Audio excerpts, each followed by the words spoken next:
एक हालिया रिपोर्ट में पता चला है कि भारत दुनिया का सबसे बड़ा गेमिंग बाजार है, जिसमें 568 मिलियन गेम्स खेले जाते हैं और अकेले सिर्फ 2023 में ही 9.5 बिलियन से अधिक गेमिंग ऐप डाउनलोड किए जा चुके हैं।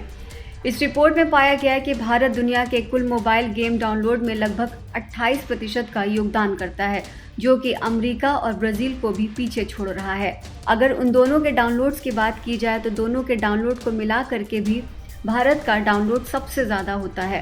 रिपोर्ट के अनुसार यहाँ कुछ और दिलचस्प निष्कर्ष भी सामने आए हैं। Gaming industry 14% compound annual growth rate यानी CAGR की दर से तेज़ी से बढ़ रहा है। भारत में गेमिंग बाजार में मोबाइल का योगदान 90% है, जबकि अमेरिका में 37% और चीन में 62% है। विभिन्न ऐप्स और गेम्स पर स्थानीय भाषाओं और भारतीय विषयों की पकड़ मजबूत होने से गैर अंग्रेजी भाषी लोगों का भी झुकाव अधिक है। भारत में वर्तमान इंटरनेट वृद्धि ग्रामीण क्षेत्रों के नए उपयोगकर्ताओं में शहरी की तुलना में 13% देखी गई है, जो मुख्य रूप से लोकल कंटेंट को ज़्यादा पसंद करते हैं। भारत में गेमिंग ऐप की दुनिया में लगभग 40% महिलाएं शामिल हैं। बात ज़्यादा पुरानी नहीं है, लगभग 3 साल पहले तक देश में 5 गेमर्स में से केवल 1 महिला हुआ करती थी।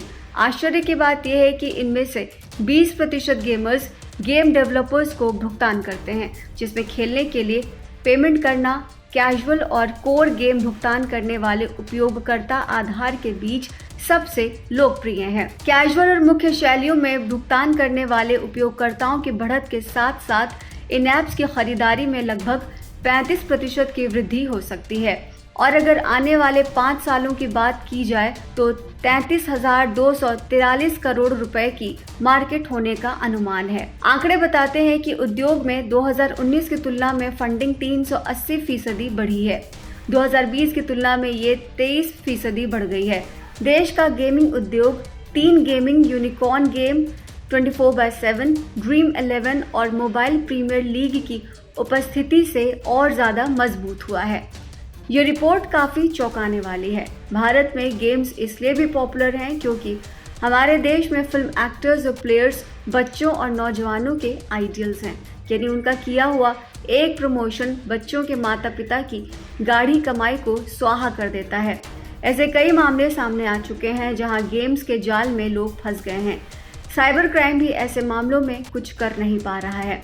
जिस तरह से गेम्स भारतीयों के जीवन में अपनी पकड़ मजबूत कर रहे हैं, इससे इसका अंदाज़ा लगाया जा सकता है कि आने वाले समय में उनकी मानसिकता का स्तर और प्राकृतिक सोच समझ किस गहरे दलदल में होगी।